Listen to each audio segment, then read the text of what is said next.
Today we're back again discussing the flood in the time of Noah. What was it like for a person living at the time of Noah when the flood arrived? The day came and suddenly the unthinkable began to take place. What that crazy guy everyone laughed at, his words began to come back and they had to pause and wonder, was he right all along? We're going to look at today the scripture, what it reveals about what happened when the flood came. Today on Truth Matters. Today, truth is denied, ignored, and resisted with open hostility. Yet in life and in times of crisis, we discover that truth matters. Before I begin, I want to take care of a little housekeeping. First of all, I'd like to hear from you in the comments section about Truth Matters. Are you enjoying it? I'd like to know. Make some comments, maybe ask some questions, particular episode, and let me hear from you. It really does help. Secondly, I'd like to ask you to share, like, and subscribe to Truth Matters as well. It really is valuable in helping us put out the material that we do. Now, if you've subscribed before, let me ask you to subscribe again.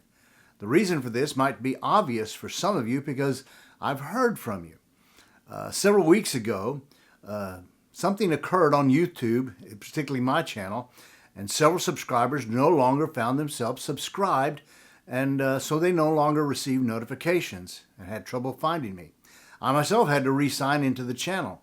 Therefore, sign in, resubscribe, and click for notifications. Thanks for tuning in. I work hard to produce the content, and I don't want you to miss any episode. Your tuning in matters to me. So let's get back to Noah. There's probably never been a time in human history when predicting the weather and people's awareness of the weather has been more keen. We have radar, computer models, and a non-stop weather person's providing us forecasts on an hourly basis. We even have a weather channel dedicated to teaching and informing the public on everything having to do with weather. What's puzzling is with all of that at our disposal, weather events still catch us by surprise and people are harmed and killed by storms of various kinds. There are a couple of factors, of course, that play into this.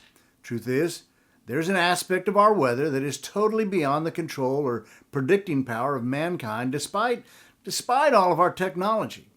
Another factor, of course, comes into play, and that is that people are either unaware of the weather warnings or they're just not paying attention.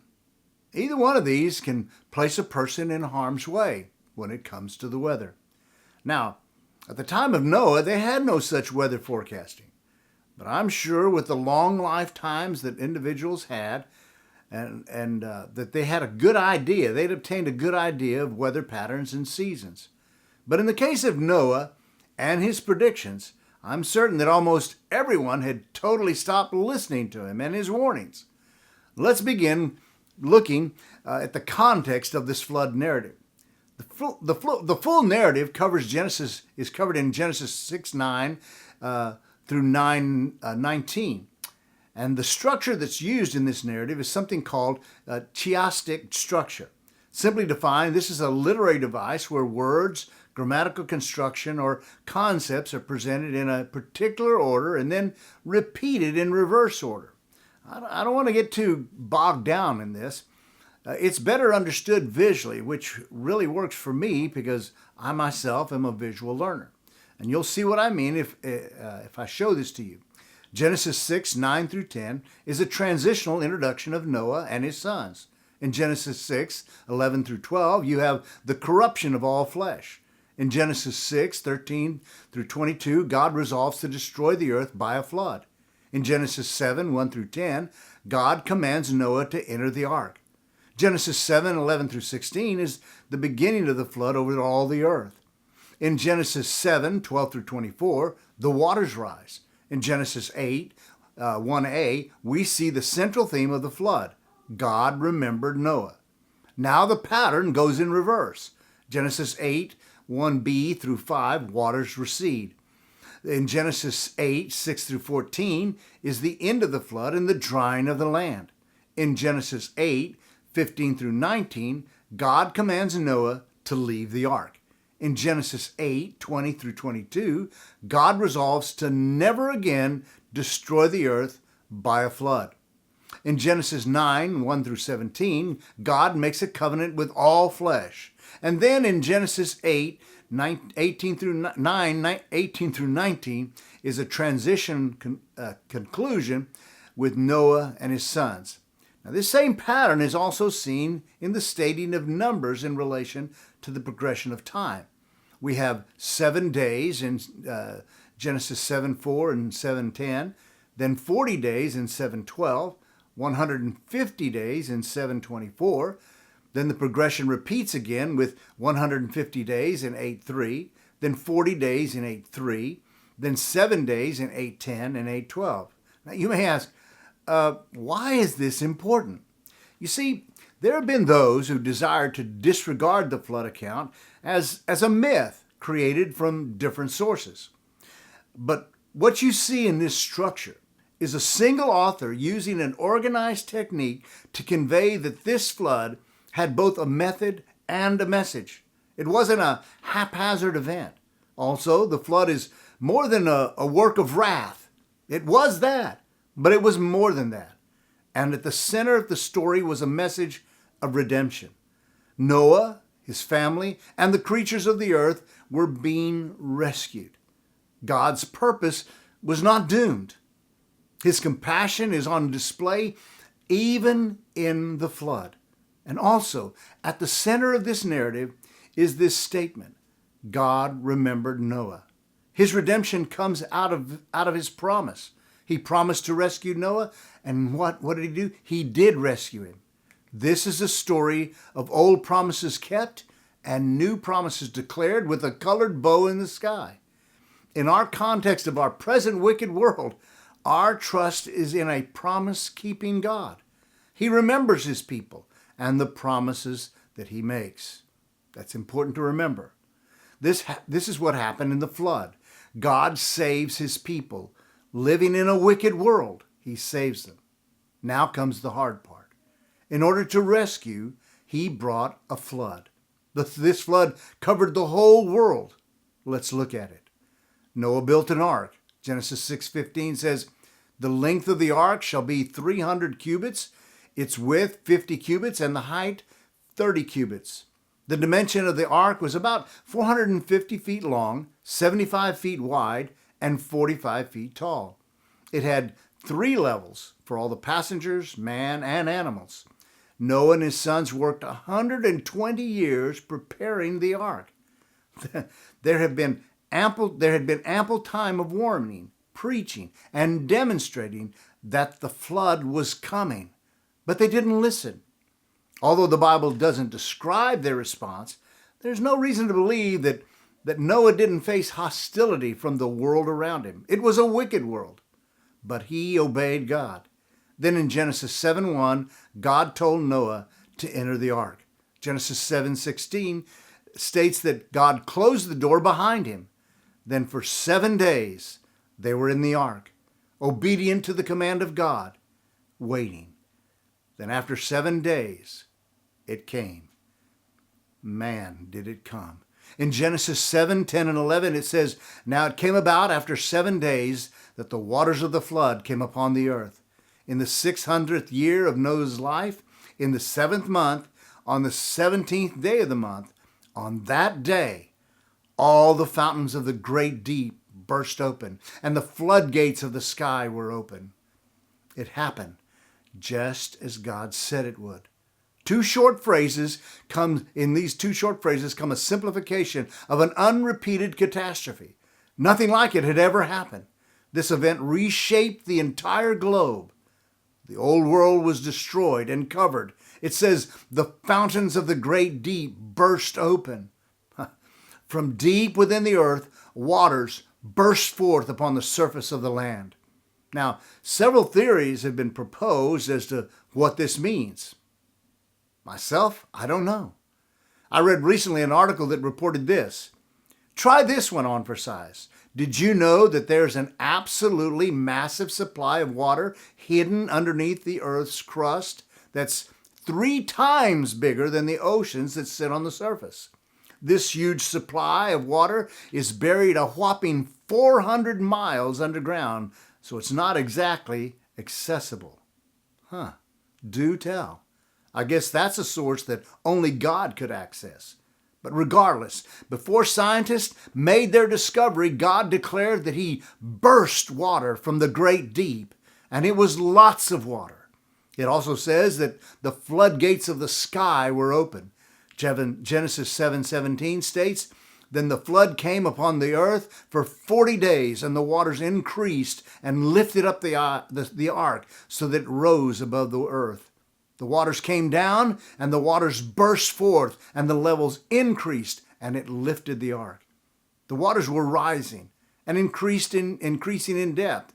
Genesis 7:19 through 20 adds to this to the description. "And the waters prevailed more and more upon the earth, so that all of the high mountains everywhere under the heavens were covered. The waters prevailed 15 cubits higher, and the mountains were covered." More and more waters rise. Every day it's getting higher and higher. It says the waters eventually prevailed, conquered the highest mountains by 15 cubits, or about 23 feet. Interesting fact, the ark was 45 feet tall. It likely sat less than halfway in the water, putting it less than 22 feet deep in the water. So even the highest mountains, and certainly the land, was safely below the ark's hull. God didn't miss a detail, did he? No, he didn't. One more detail. Genesis 7:24 said, "The water prevailed upon the earth for 150 days. The flood was not simply a 40-day event. The water completely conquered or conquered over the land, and it lasted for 150 days. The conquest was overpowering and unavoidable. There was another 221 days of draining the waters, making Noah's total time in the ark 371 days. Don't miss another detail. Genesis 7:23 makes the extent of the flood very clear.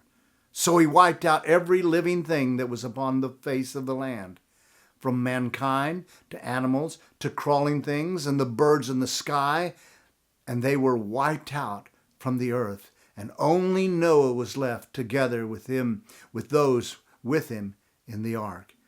Every living thing that was upon the face of the land. There were no survivors on the land. God lists the categories to make the point very clear. Mankind to animals to crawling things and the birds of the sky. All of them were wiped out. This is complete and utter destruction. The only exceptions were those who were in the ark. The details here are important. Why? It's because there are those, even believers, who propose that the flood wasn't local, not worldwide. Well, modern sensibilities and desire to not stand out, or simply a reluctance to trust the written testimony of Scripture, has some seeking to alter what is clearly written. But it's the details that testify against any attempt to alter what God clearly stated. God didn't record the screams of the perishing, but he left no doubt that they were all destroyed. God didn't perfectly describe the geological process, but there should be no doubt that he radically altered the earth to fulfill his edict. As I mentioned last week, the earth records that layers of sediment were laid out across the whole globe. The fossils testify that the world suffered a sudden and horrifying destructive event. The details are there. The flood happened just as God said. What am I saying by all this? Everything happened just as God said it would. It always happens just as God says it will. He told Noah to warn the people, and Noah did. They didn't believe, and they perished. If you ignore the warnings of God, there are horrific consequences. Ignoring God and His Word never ends well. Never, never. But if you listen, He told Noah that it was coming, and it came. God told him that an ark built to the specifications given would provide a way through the waters, and it did. God made the waters to recede, and they did. Dry land returned, and Noah was finally able to leave the ark. All of it just like God said. How did the flood happen? It happened just like God said it would. To say that God is faithful is both a warning and a blessing. It all depends on how a person responds to what He says.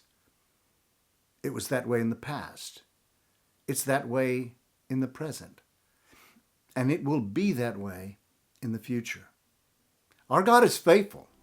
Let that be a warning and a hope to those of us in these difficult times. Our God is faithful. But the only safe place before a faithful God is in trusting and finding His hope and His redemption. Our God is faithful. He will keep His word, both to save and to judge. Why? Because the truth of God matters.